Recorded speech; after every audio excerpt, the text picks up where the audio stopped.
തിരികെ ചർച്ചയിലേക്ക് ശ്രീ എൻ ശ്രീകുമാർ.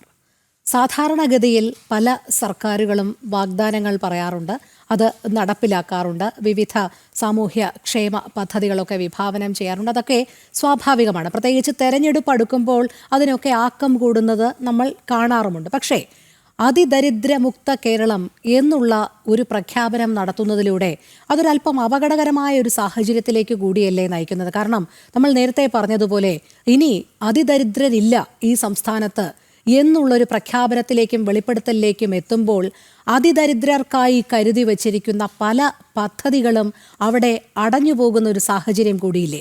നമുക്കറിയാം, നമ്മുടെ ഭരണഘടന തന്നെ നമ്മുടെ ജീവിക്കാനുള്ള അവകാശം ഏതു രീതിയിലായിരിക്കണമെന്ന് വിഭാവനം ചെയ്യുന്നുണ്ട്. അന്തസ്സായി അഭിമാനത്തോടുകൂടി ജീവിക്കാനുള്ള സാഹചര്യം, അതിനുതകുന്ന പല ഘടകങ്ങളും അതിൽ ഉൾപ്പെടുത്തിയിട്ടുണ്ട്. അപ്പോൾ ഇതിനെയൊക്കെ അട്ടിമറിക്കുന്ന തരത്തിലേക്ക് കൂടി ഈ ഒരു പ്രഖ്യാപനം മാറും എന്നുള്ള ഗുരുതരമായ ഒരു കാര്യത്തിലേക്ക് കൂടിയല്ലേ ഇത് നയിക്കുന്നത്? തീർച്ചയായിട്ടും ശ്രീമതി രോഹിണി, ഇത് അപകടകരമായ ഒരു അവസ്ഥയിലേക്ക് നമ്മുടെ കേരളത്തെ എത്തിക്കും. കാരണം എന്താ വെച്ചാൽ, നമ്മുടെ കേരളം എല്ലാം കൊണ്ടും സമ്പന്നതയിലേക്കാണ് എന്ന് വരുന്നത് കേന്ദ്ര പദ്ധതികളെ ബാധിക്കും. കാരണം 5-6 ലക്ഷത്തോളം ആളുകൾക്ക് റേഷനറി കൊടുക്കാനായിട്ട് കേന്ദ്ര സൗജന്യ നിരക്കിൽ എത്രയോ വർഷങ്ങളായിട്ട് അരി നൽകിക്കൊണ്ടിരിക്കുകയാണ്. ഇനി അത് മാത്രമല്ല, ഈ അതിദാരിദ്ര്യമുക്തമാണ് കേരളം എന്ന് പറയുമ്പോൾ അതിൻ്റെ അർത്ഥം എന്ന് വെച്ചാൽ ദാരിദ്ര്യവും ഇല്ലാത്തവരുണ്ട് അല്ലേ? അതിൻ്റെ അർത്ഥം തീരെ ദരിദ്രരായവരില്ല, ശരി. അപ്പം അതിൻ്റെ മുകളിലെ കാര്യം ചിന്തിക്കില്ലല്ലോ.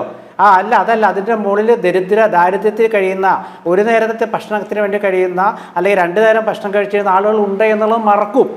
കാരണം തീരെ ദാരിദ്ര്യമില്ലാത്തവർ നമ്മുടെ നാട്ടിലില്ല എന്ന് പറയുമ്പോൾ അതിൻ്റെ അർത്ഥം ബാക്കി എല്ലാവരും ഓൾറെഡി എല്ലാവരും വളരെ നല്ല നിലയിൽ എത്തിയെന്നാണ് അതിൻ്റെ അർത്ഥം. അപ്പോൾ അത് തെറ്റായൊരു ഇത് നൽകും. അതുകൊണ്ടാണ് ഞാൻ പറഞ്ഞത്, ഒരു കമ്മ്യൂണിസ്റ്റ് ഗവൺമെൻറ്റിന്, ഒരു ഇടതുപക്ഷ ചിന്തയുള്ള ഗവൺമെൻറ്റിന് ചെയ്യരുതാത്ത കാര്യങ്ങളാണ് ഇപ്പോൾ കേരള ഗവൺമെൻറ് ചെയ്തുകൊണ്ടിരിക്കുന്നത്.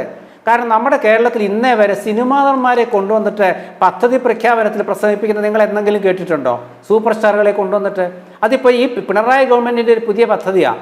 ഏത് പരിപാടിക്ക് അവർ സൂപ്പർ സ്റ്റാറുകളെയാണ് കൊണ്ടുവരുന്നത്. അപ്പോൾ അതിൻ്റെ അർത്ഥം എന്താ വെച്ചാൽ, തൊഴിലാളികൾക്ക് അതുപോലെ പാവപ്പെട്ടവർക്ക് കമ്മ്യൂണിസ്റ്റ് മന്ത്രിമാരിൽ വിശ്വാസമില്ലെന്ന് ഞാനിതിൻ്റെ ആദ്യഘട്ടത്തിൽ പറഞ്ഞത് അതുകൊണ്ടാണ്. ഈ നടന്മാർ ചിന്തിക്കണം. ആ നടന്മാരൊക്കെ അവരൊക്കെ നമുക്ക് ഇഷ്ടമുള്ളവരാണ്. കാരണം മോഹൻലാലും മമ്മൂട്ടിയൊന്നും ഏത് രാഷ്ട്രീയക്കാരനാണെങ്കിലും അല്ലെങ്കിലും നമ്മൾ അവരെ ഇഷ്ടപ്പെടുന്നവരാണ്. അവരുടെ രാഷ്ട്രീയം നമ്മൾ നോക്കാറില്ല. മമ്മൂട്ടി കൈരളി ചെയർമാനാണെന്ന് നോക്കിയിട്ടല്ലല്ലോ അദ്ദേഹത്തിൻ്റെ സിനിമയെ ഇഷ്ടപ്പെടുന്നത്. പക്ഷേ അവരും ആലോചിക്കണം, ഞങ്ങൾ ഈ ചെയ്യുന്ന ശരിയാണോ, ഞങ്ങൾ പറയുമ്പോൾ ജനം വിശ്വസിക്കില്ലേ എന്നവർ ചിന്തിക്കണം. രാഷ്ട്രീയക്കാരെ പോലെ അല്ല നടന്മാർ. രാഷ്ട്രീയക്കാരെ അവരെ ആ സന്ദർഭത്തിനനുസരിച്ച് അധികാരം കിട്ടാൻ വേണ്ടി എന്തും പറയും. പക്ഷേ ഒരു സിനിമാ നടൻ അതല്ല, പ്രതിബദ്ധതയുണ്ട് സമൂഹത്തോട്. ആ പ്രതിബദ്ധത നിറവേറ്റാൻ അവർ തയ്യാറാവണം. അപ്പോൾ അതുകൊണ്ട് അവരെ ഞാൻ കുറ്റം പറയില്ല. കാരണം അവരെ മുഖ്യമന്ത്രിയും പാർട്ടിയും ഒക്കെ ക്ഷണിച്ചു കഴിഞ്ഞാൽ ചെല്ലാതിരിക്കാൻ പറ്റുമോ? അപ്പോൾ അതുകൊണ്ട് നമ്മളിപ്പോൾ നേരത്തെ പണ്ട് ഒരു മാസം മുമ്പ് ഫാൽക്കെ അവാർഡ് കിട്ടിയപ്പോൾ മോഹൻലാലിനെ സ്വീകരണം കൊടുത്തപ്പോൾ അടൂർ ഗോപാലകൃഷ്ണൻ എന്താ പറഞ്ഞത്? എനിക്ക് ഫാൽക്കെ അവാർഡ് കിട്ടിയപ്പോൾ കൊടുത്തില്ല. ശരിയാണ്. കാരണം അന്ന് ഫാൽക്കെ അവാർഡ് കിട്ടുമ്പോൾ അതിന് കലാകാരന് കിട്ടുന്ന അംഗീകാരം മാത്രമേ നമ്മൾ കണക്കാക്കിയിട്ടുള്ളൂ.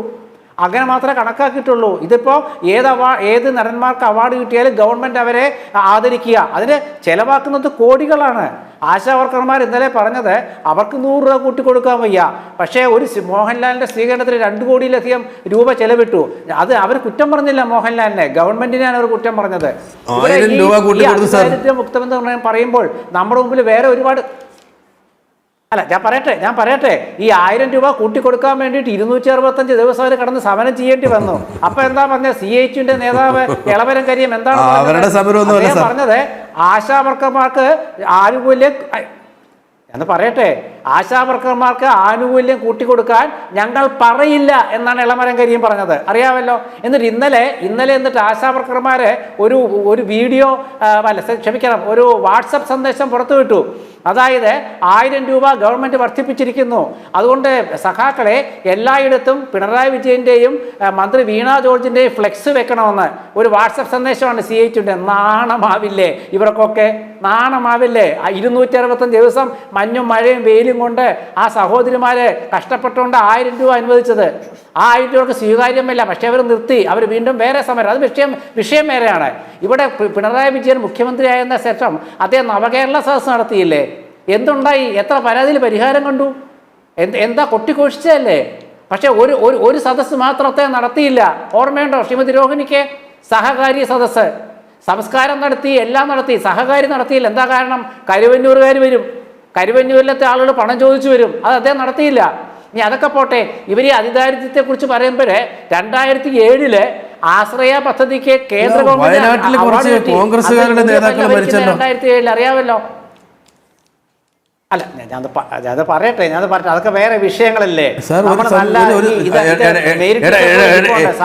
ഇടപെടുവല്ല സർ. അല്ല, വയനാട്ടിൽ അങ്ങയുടെ ഒരു DCC പ്രസിഡന്റ് മൂലം അല്ല ആത്മഹത്യ ചെയ്ത ഒരു നേതാവുണ്ടല്ലോ സഹകരണ രംഗത്ത് വയനാട്ടിൽ. അല്ല അത് നമുക്ക് ആലോചിക്കണ്ടേ? അല്ല അതിപ്പോ കോൺഗ്രസിന്റെ തന്നെ ഒരു നേതാവല്ലേ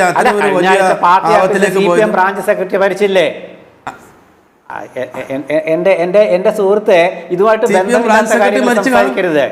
ഇത് സംഭവിച്ചല്ലോ ശ്രീകുമാർ സാറേ. അല്ല, സാറല്ലേ സംസാരിച്ച സഹകാരിയെ കുറിച്ച്. അപ്പൊ എനിക്ക് പറഞ്ഞുകൂടെ? അങ്ങേ പോലെ അങ്ങേക്ക് പറയാകുമ്പോൾ എനിക്ക് അത് ഇടപെട്ടെങ്കിൽ ക്ഷമിക്കണം. ഞാൻ ഇത് അങ്ങ് കേട്ട് പറഞ്ഞത് പോയതേ ഉള്ളൂ. സാറ് തുറന്നുകൊണ്ടാട്ടെ, സോറി. തിരുവനന്തപുരത്ത് കഴിഞ്ഞ ദിവസം സെക്രട്ടറി മരിച്ചു. ആ സെക്രട്ടറിയുടെ മറ്റേ അദ്ദേഹം ജീവനൊടുക്കി. ആ സഹകരണ സംഘം ഭരിച്ചാൽ CPM-ന്റെ അവിടുത്തെ നേതാവല്ലേ? എത്ര പേര് ഉദാഹരണങ്ങൾ കാണിക്കാം. അതൊക്കെ വേറെ വിഷയം. ആ വിഷയത്തിലേക്ക് പോകുന്നില്ല. ഞാൻ ഇവിടെ എന്തിനും ഒരുപാടുണ്ടല്ലോ. ഞാനൊന്ന് പറയട്ടെ, നിങ്ങൾക്ക് ഞാൻ പറയുമ്പോൾ ഇഷ്ടപ്പെടില്ല എന്ന് എനിക്കറിയാം. പക്ഷേ ഇടപെട്ട് തടസ്സപ്പെടുത്തരുത്. ഞാൻ പറഞ്ഞിട്ട് നിങ്ങൾ രോഹിണിയോട് ചോദിച്ചിട്ട് സംസാരിച്ചോളൂ. ഞാൻ നിങ്ങൾ പറയുമ്പോൾ ഒന്നും ഇടപെട്ടില്ലല്ലോ. നിങ്ങൾ പറഞ്ഞാൽ ഒരുപാട് തെറ്റുണ്ട്, പക്ഷേ ഇടപെട്ടില്ലല്ലോ. അത് നിങ്ങളുടെ രാഷ്ട്രീയം, അതോടെ നിൽക്കട്ടെ. ഞാനിവിടെ പറയുന്നത് ശ്രീമതി മേരി ടീച്ചറെ പോലുള്ളവരൊക്കെ ഇവിടെ ഇരിപ്പുണ്ട്. ടീച്ചർക്കറിയാം കേരളത്തിൻ്റെ സാമ്പത്തികാവസ്ഥ എന്താണെന്നുള്ളത്. ഇന്നലെ ഡോക്ടർ പ്രകാശൻ സാറ് പറയുന്നത് കേട്ടു, കേരളം തകർന്ന് തരിപ്പണമായി. ഇത് വെറുതെ പറയുന്നതല്ല, കണക്കുകളുണ്ട്. കോടികളുടെ കടമാണ്. എന്നിട്ട് പണം കൊടുക്കാനില്ലാതെ ഇപ്പോൾ ഇന്നലെ തന്നെ CPM ഗവൺമെന്റിനെ പിന്താങ്ങുന്ന ഒരു ചാനലുകാർ, അവർക്ക് അബദ്ധം പറ്റിയതാണെന്ന് തോന്നുന്നു. ഒരു വനിതയോട് ഒരു അമ്മൂമ്മയോട് പോയി ചോദിച്ചു, ഈ പെൻഷൻ കൂട്ടിയിട്ടുണ്ടല്ലോ. അപ്പോൾ അവർ പറഞ്ഞെന്താ അറിയാമോ? 1600 രൂപ പോലും കൃത്യമായിട്ട് കിട്ടുന്നില്ല, പിന്നെ കൂട്ടിയിട്ട് എന്താ കാര്യം എന്നാണ് ചോദിച്ചത്. അപ്പോൾ അതൊക്കെയാണ് കേരളത്തിൻ്റെ അവസ്ഥ. എങ്ങനെയാണ് ഇവിടെ ലൈഫ് മിഷൻ്റെ കാര്യം ഞാൻ പറയാൻ കാരണം എന്താണെന്ന് വെച്ചാൽ, ലൈഫ് മിഷനിൽ 5 ലക്ഷത്തിലധികം പേർക്ക് വീട് വെക്കാനൊക്കെ പറഞ്ഞു കൊടുത്തു. ഇനിയും ഉണ്ട് 1,30,000 പേർക്ക് വീട് കിട്ടാനുണ്ട്. വീട് കൊടുത്തവർക്കാണെങ്കിൽ വലിയ പ്രശ്നങ്ങളുണ്ട്. മുഴുവൻ പണം കിട്ടിയിട്ടില്ല. അങ്ങനെ ഒരുപാട് പ്രശ്നങ്ങൾ വേറെയുണ്ട്. ഒന്നും നേരെയായിട്ടില്ല.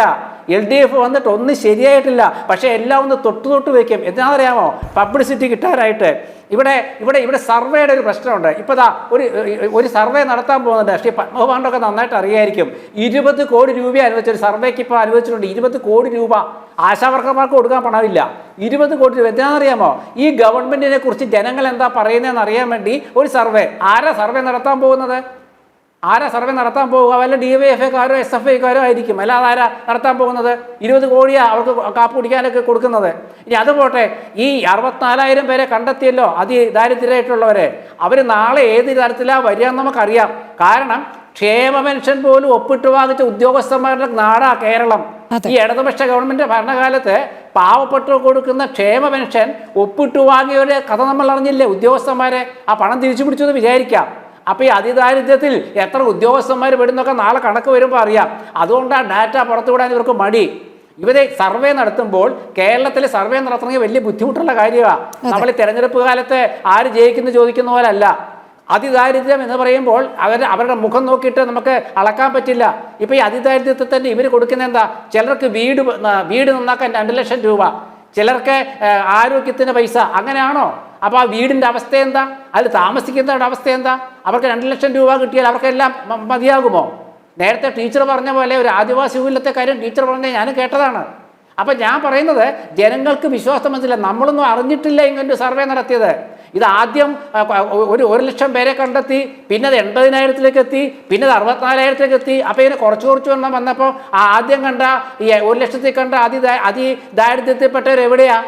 അപ്പം അന്നെങ്ങനെയാണ് അവരെ കണ്ടെത്തിയത്? അതെങ്ങനെയാണ് കുറഞ്ഞു വന്നത്? ഇതൊക്കെ അന്വേഷിക്കണ്ടേ? ഇത് ചോദിച്ചത് ആരാ? നിസാരക്കാരല്ല. വളരെ പ്രഗത്ഭരായ സാമ്പത്തിക വിദഗ്ധരും സാമൂഹ്യ നിരീക്ഷകരുമാണ്. അവരിത് പറഞ്ഞപ്പോൾ നമ്മുടെ MP രാജേഷ് മന്ത്രി എന്താ പറഞ്ഞതെന്നറിയാമോ? ഇപ്പോഴാണോ ചോദ്യം ചോദിക്കേണ്ടതെന്ന്.